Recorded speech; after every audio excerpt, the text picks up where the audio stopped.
Hi, so today I'm going to be reviewing Low Red Moon by Devlin. Now when I first picked this book up I had really high hopes for it, as the premise for this story sounded really interesting, and also the cover's kind of interesting too, and it's kind of nice and shiny, and I like shiny covers, okay? So the premise of this book is that a girl, her name is Avery and she's 17, and her parents died, and she was there when her parents died, and the only thing she remembers about that night is that she was covered in blood and that silver. She just remembers seeing silver. And so the premise of the story is kind of like a murder mystery. And also, from what you could tell from the blurb, she meets a boy and he is a werewolf. She knows that he's not human, and it's obvious from the blurb that he's going to turn out to be a werewolf. Now, reading this book, I was really intrigued by the murder mystery element to the story.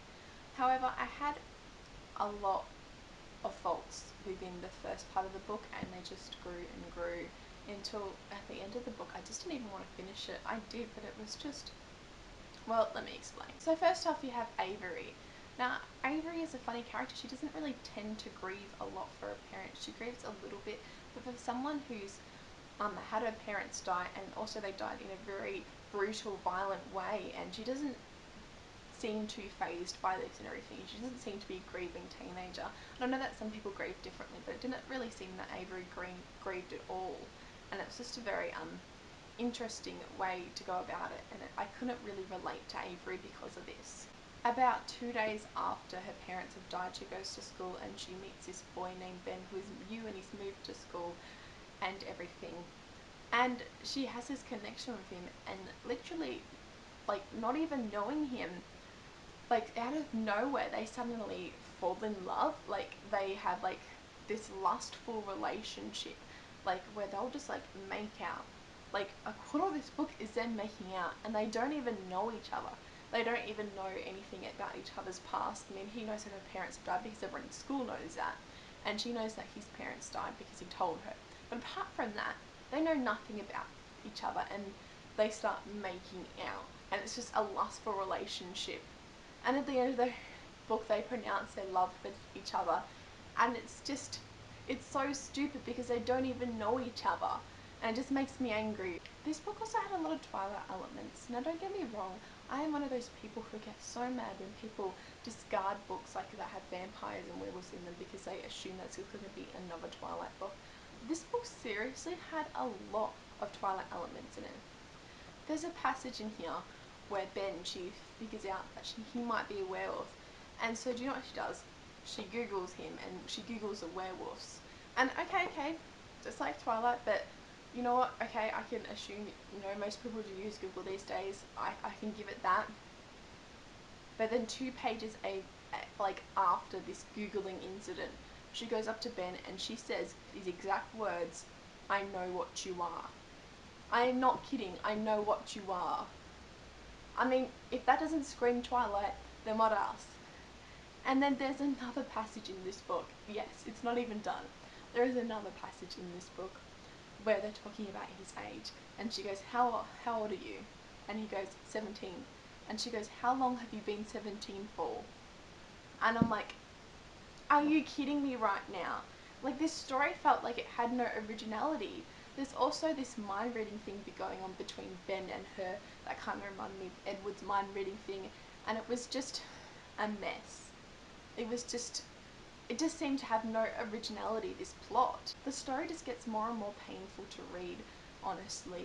As you go along, there are plot twists. There's an obvious plot twist between the grandmother and another man in the town that she lives in and everything, and it's so obvious, and Avery's just so dumb, and it's so obvious.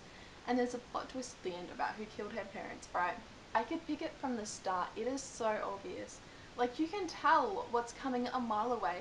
There's no twists and turns, no shocks. It's just obvious, and Avery couldn't pick it, and it was just, this book just got more and more painful to read, especially as Ben and Avery just got more and more lustful with each other when they didn't even know each other, the obvious plot lines, and I just really couldn't enjoy it. It was obvious where this story was going, and I didn't enjoy that. I like to be surprised in a story. I like to be able to guess what's coming, and sometimes not getting it right, not knowing for sure 100%, okay, this is so obvious, okay, why are you so dumb, why don't you get this? Also, in this book, every time there is a mention of the word moon. Moon is highlighted in red and in smaller writing. Every time the word moon is mentioned, it is in red, alright? And it takes away from the story. You can be reading a sentence and then you'll see moon in red and you'll like lose track of that sentence because it's so distracting. Oh, don't do that. Don't do that. All in all, in case you couldn't tell from this tone of this review, I didn't really enjoy this story at all. There was nothing original about it. The plot twists were obvious.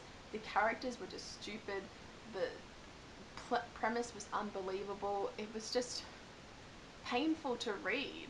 I mean, the one storyline that I found interesting was the parents' death, and I thought when I picked up this book, you know what, this has the premise to be something great, but instead it wasn't, and it was disappointing to read about. Honestly, I think I'm going to review this book 1 out of 5 stars. I didn't enjoy it at all. There was nothing good about this book. I would definitely not recommend it.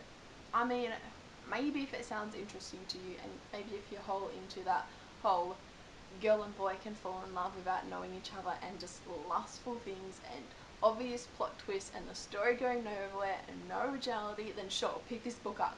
But if you want something more for a book, if you want something better from a book, then don't pick it up because it's not worth your time. And let me tell you, there are so many better books out there. So let me know in the comments below if you have read this book and what you thought of it, if you agree with me, if you think I was being too harsh, which honestly I don't think I was, but you know, let me know in the comments below if you've read it and if you think I was. And like this video if you like it, and subscribe if you'd like to see more book related videos from me. And I guess I'll see you next time. Okay, bye!